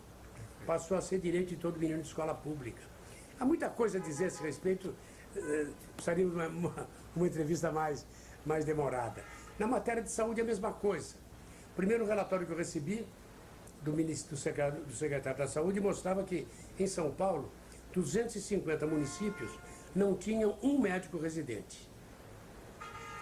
Então, o que fizemos? O governo do estado paga, mas quem nomeia o médico é o município. Faz um concurso do município, ele fica sendo médico do município, pago por nós. Terminado o governo, não havia nenhum município sem 1 ou 2 médicos, e com modificações profundas em cada um desses setores. Da mesma maneira, conselhos de participação, de acompanhamento da parte de saúde. É uma série de medidas em matéria de administração. Dividimos o Estado em 42 regiões. Estradas vicinais, por exemplo, não era o secretário aqui que decidia, ele tinha que ir à região, reunir-se com os líderes e verificar quais eram as estradas preferenciais. Fizemos assim mais de 4.000 quilômetros de estradas vicinais, 2 vezes a Transamazônica. E nenhuma dessas estradas sai da casa da chácara do deputado para o outro líder local. É a comunidade que cuida disso. E com isso possibilitar os alimentos. A campanha de alimentos, reforma agrária praticamente nós fizemos. Em lugar de vociferar, violência, mamarra, não. O governo tem que dar exemplo. Eu mandei fazer o levantamento das terras do governo. E comecei a fazer reforma agrária ali. Ainda agora, há dias, a TV Cultura publicou a experiência do Sumaré. É uma beleza. 10 anos depois. Agora, foi é um assentamento, são algumas centenas de famílias, 600 famílias mais ou menos, estão produzindo com técnica moderna e tem uma remuneração de 4, 5 salários mínimos. É um exemplo. Agora, não é só dar a terra. Reforma agrária significa dar assistência, possibilidade de educação, saúde, crédito, pequenas coisas que são dadas aos grandes. Vamos possibilitar isso aos pequenos. Fizemos aqui várias experiências de reforma agrária e ainda ontem um representante da FAO me deu um relatório mostrando que é considerada das melhores experiências de reforma agrária aquela feita no governo de São Paulo.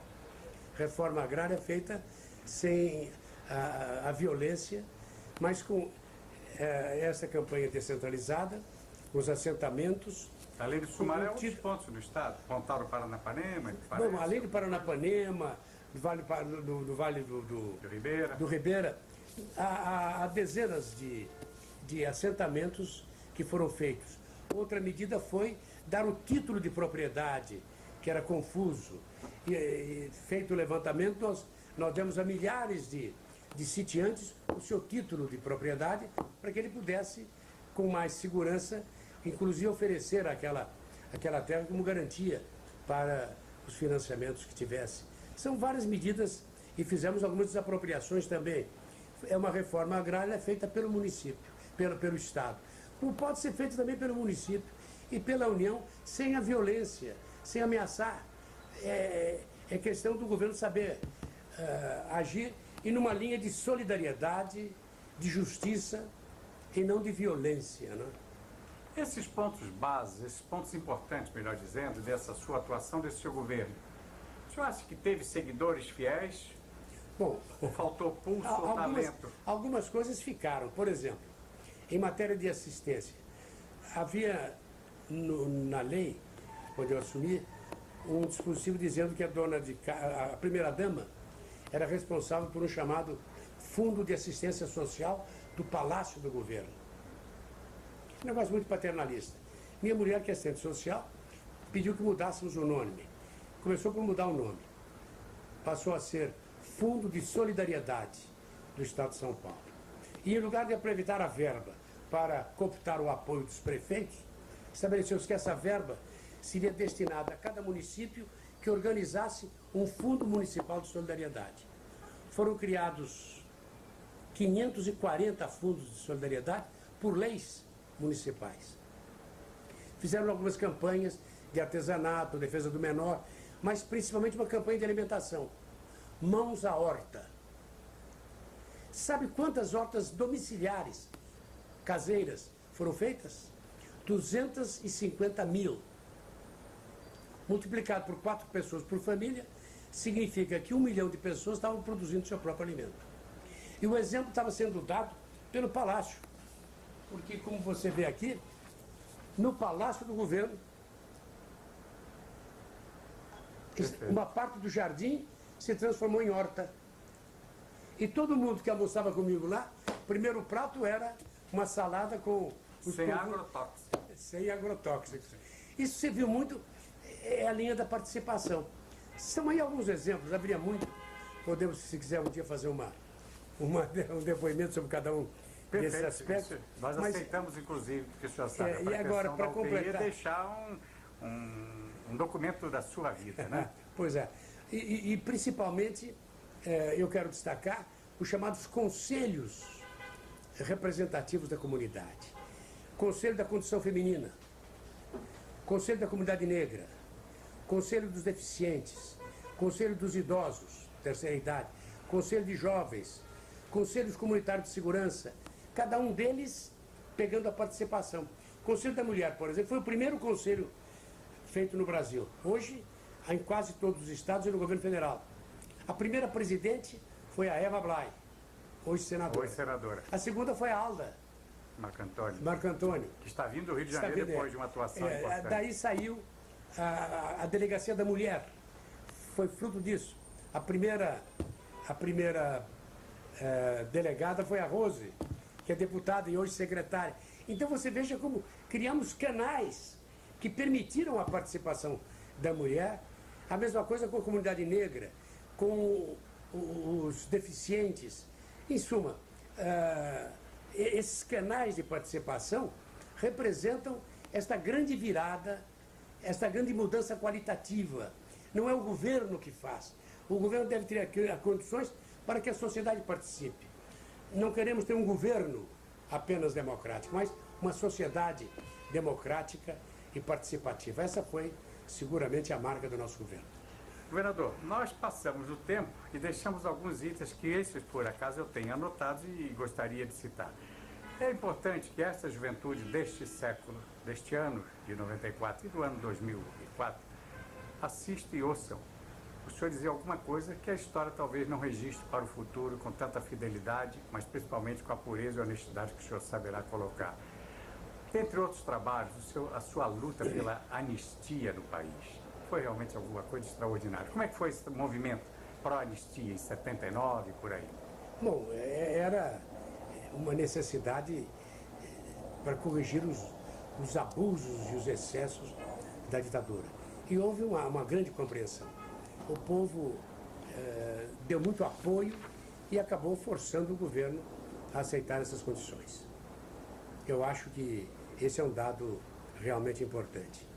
O lado mais importante é a tomada de consciência também de que entre os direitos da pessoa humana está o chamado direito à cidadania, que não é apenas um direito, é também um dever de se sentir responsável pela causa pública. As coisas não podem ser feitas apenas pelo governo. A sociedade deve dar a sua grande participação, e principalmente os jovens. Nesse sentido, eu tenho trabalhado muito para estimular a participação dos jovens, especialmente em relação a um tema novo agora, mas que vai marcar o futuro. É a integração da América Latina. Perfeito. Hoje, o mundo está em profunda mudança. Há 10 anos nós tínhamos um mundo bipolar. Estados Unidos, União Soviética. Capitalismo, comunismo. Com a queda do Muro de Berlim e as reações que houve no oeste europeu, a União Soviética saiu do mapa. Vamos ter um mundo unipolar, governado pelos Estados Unidos? Alguns pensam assim, e talvez desejam. Mas a história mostra outros caminhos que estão sendo seguidos. Estamos caminhando para um mundo multipolar. A Europa é um polo, Comunidade Europeia, que se une. Estados Unidos, Canadá e México estão constituindo um outro grupo. Japão e os Estados Asiáticos. Esses 3 blocos têm hoje 80% da economia mundial. E o Brasil e a América Latina? Vão ficar o quintal dos poderosos ou podem se unir numa comunidade latino-americana de nações? Eu consegui introduzir na Constituição brasileira o artigo 4º, que foi redigido por mim. O Brasil trabalhará pela integração econômica, cultural, política e social da América Latina, tendo em vista a constituição de uma comunidade latino-americana de nações. Essa comunidade está caminhando, tem problemas fundamentais e soluções. O Mercosul é o ponto de partida desta união. E é o caminho para o Brasil. A nossa, em matéria de comércio, por exemplo, triplicou o comércio dos países do Mercosul, Argentina, Brasil, Uruguai, Paraguai, triplicou nos últimos anos e tende a aumentar. Quem é o maior comprador de produtos brasileiros? No Brasil, antigamente era os Estados Unidos, hoje, primeiro lugar é a Europa. Segundo lugar é a América Latina. Terceiro, Estados Unidos. E a tendência é aumentar isso. Além disso, problemas nossos. A riqueza imensa que representa a hidrovia, Tietê-Paraná. No meu tempo de governo, eu fiz as eclusas Ibitinga, Promissão, Canal Pereira Barreto, iniciei, visando esta realização da integração da América Latina, porque o Tietê-Paraná interessa a vários estados do Brasil e, além disso, Argentina, Paraguai, Uruguai e Bolívia. Bom, esse rio tem uma extensão semelhante ao Reno, que sai da Suíça, pega a França e a Alemanha e a Holanda e transporta 30% da carga da Alemanha. O Tennessee, nos Estados Unidos, quando Roosevelt teve que enfrentar o problema do desemprego e aquela crise de 1930, uma das grandes soluções foi o aproveitamento do rio Tennessee, afluente do rio Mississippi. Hoje é um modelo de desenvolvimento. O Tietê tem essa vocação, Tietê-Paraná, o Paraguai-Paraná, são realidades da maior importância que deviam ser mais aprofundadas. Os jovens aqui fizeram um trabalho interessante no Vale do Paraíba. Não é? Eu mencionava há pouco a juventude e o Rio Paraíba. Do Paraíba que temos para o Paraíba que queremos. E tiraram daí 10 projetos para a produção de alimentos, o peixe, para a irrigação, transporte, a hidrovia, para a produção de energia elétrica, para o esporte, turismo. Em suma, são 1000 utilidades. Euclides da Cunha dizia, nossos rios abandonados. É preciso retomá-los. É uma grande tarefa da futura geração, e principalmente dos jovens, nessa mudança que tem que haver. Essa integração não pode ser um ato de governo apenas. Tem que ser feito com a participação da sociedade. A Carta das Nações Unidas não diz os governos, diz os povos das nações. Então, é esse sentido democrático. Tudo isso que eu disse tem um fundamento. É a dignidade da pessoa humana. É a visão humana e cristã. É o homem, e cada homem que foi feito à imagem e à semelhança de Deus, que tem a sua dignidade. O homem não é massa, não é ficha, não é número. As concepções coletivistas, materialistas, não compreendem isso. Esse sentido humano é que é a grande mola capaz de levar às transformações que o Brasil precisa. São os homens, são as pessoas. Quando o pessoal elogia meu governo, diz, olha, os funcionários que ganhavam mais, os professores. É por uma razão. Quando se discutia a questão, tem aqui, pode fazer usina tal, mas tem um vencimento, vamos dar um vencimento justo. O primeiro valor é o valor da pessoa humana. São os recursos humanos. Os recursos físicos, as grandes obras, prestam-se para muita coisa, inclusive para muitas ladroeiras, né? Grandes obras, grandes comissões. Então, quando me perguntavam, e havia pressão, qual vai ser a sua grande obra? Eu dizia, minha grande obra é o conjunto das pequenas obras. Porque essas é que atendem à população. E feitas pela participação da população. Mas eu falei demais, eu acho que... Não, mas o senhor está no Ilan. E a sua participação agora estamos lançando um grande movimento chamado Participa Brasil.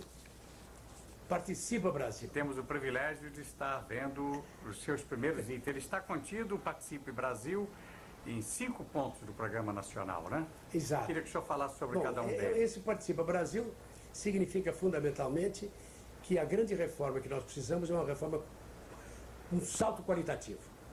Deixar de esperar tudo do governo, dos representantes e e confiar mais na participação da sociedade.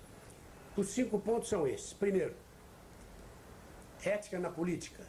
E não só na política, não. Ética na política e na sociedade, nas empresas públicas, nas empresas privadas, nos sindicatos.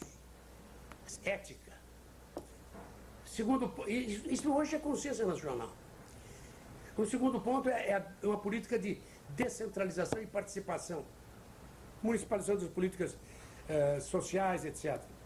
Um terceiro ponto é o combate à inflação, mas não com aumento de impostos ou outras cargas, mas economizando gastos, combatendo o desperdício. O Brasil desperdiça 15% do seu produto interno bruto em administração com funcionários desnecessários, em alimentação com a destruição de alimentos que podiam ser aproveitados, na construção com má utilização de processos, de materiais. Há dados formidáveis a esse respeito. O quarto ponto é um problema de prioridade para a educação e uma tecnologia adaptada à nossa realidade. E o quinto ponto é a integração da América Latina, essa luta que ainda não é muito conhecida, mas que é fundamental para o nosso desenvolvimento. Quem vai resolver os nossos problemas, quem conhece os nossos problemas, somos nós, não são os outros que vêm resolver os nossos problemas. E aí se coloca o problema da integração da América Latina. E como está esse trabalho neste ano de 94? Nós estamos realizando essa entrevista com o senhor para esse documento da memória política do Brasil no dia 4 de fevereiro de 94. Até onde o ILAN já chegou? Bom, até onde o senhor já encontrou líderes de outros países empolgados e emocionados como o senhor numa luta? Bom, em vários países da América Latina há movimentos semelhantes.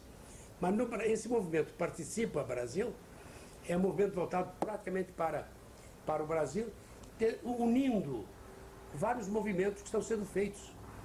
Ora para o Instituto dos Advogados, ora pelo Conselho Regional de Engenharia e Arquitetura, o CREA, ora pelo movimento de bases dos empresários, o movimento do Betinho. Em todos esses movimentos, nós estamos colaborando em relação... Estamos usando nisso as trovas. É uma coisa nova que eu não cheguei a mencionar você, por exemplo, mas o Jorge Amado diz que o melhor modo de comunicação são as trovas. Então nós estamos usando muito a trova para esses elementos. Uma delas é essa. Betinho já deu o grito. Nós vamos colaborar. Ainda que haja pobres, a miséria há de acabar. Né? E a outra assim também.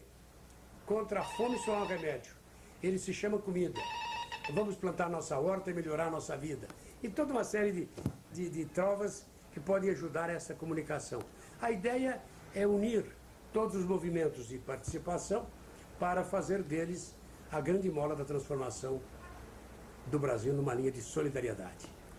Governador André Franco Montoro, o senhor, um pouco mais atrás, falou da sua empolgação e quase às lágrimas, o senhor se referiu a Brasília e a histórica viagem, o senhor, sua esposa, 4 filhos, a Brasília.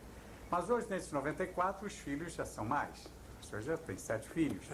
Qual os seguidores, os filhos seguidores da obra de Franco Montoro que estão na vida pública, ou qual deles resolveu seguir o caminho do pai? Bom, como registro para o documento. Como deputados, nenhum deles é candidato. Mas todos têm colaborado, cada um no seu setor. Um é professor, outro é engenheiro, trabalha na parte de habitação, todos com essa preocupação social. Então o senhor não tem um destaque assim especial.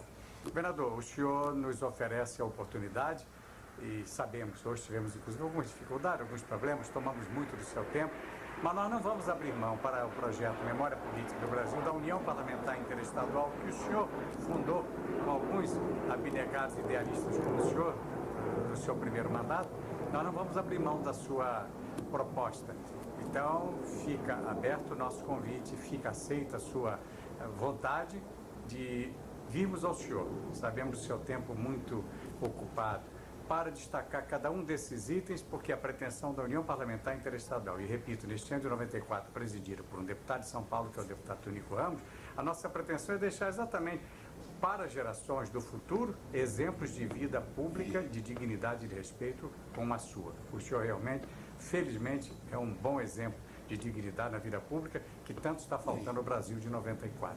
Por isso, nós vamos interrompendo por aqui, porque sentimos que o senhor já está sinalizando para isto.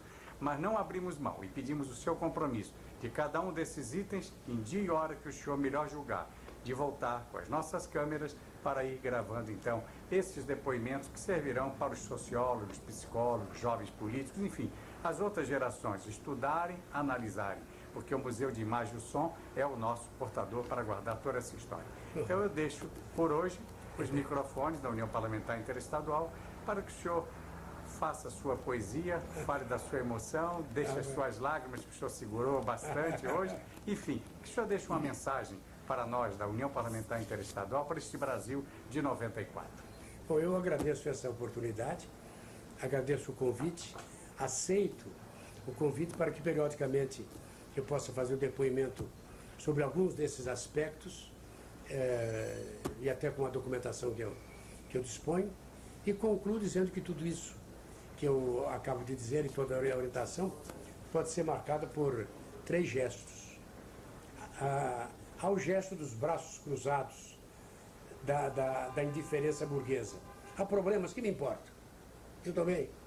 O segundo gesto é daqueles que sentem o problema e não tem outra solução senão o gesto de violência, do punho fechado, do ódio.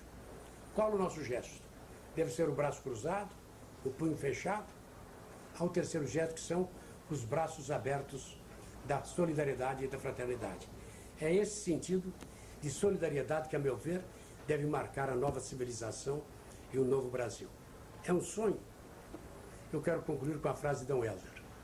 Quando sonhamos sozinhos, é só um sonho. Mas quando sonhamos juntos, é o começo de uma nova realidade.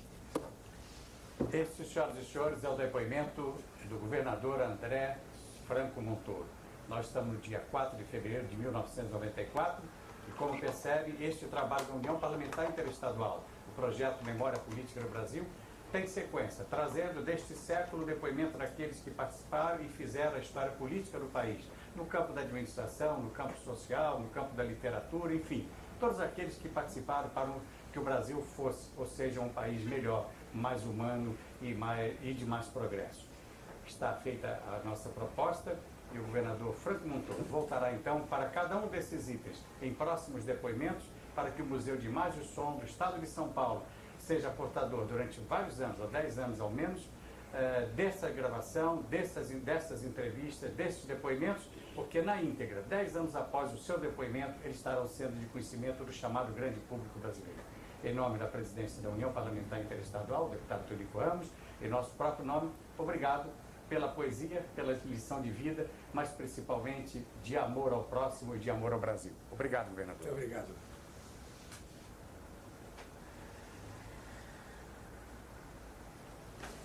Tá aí?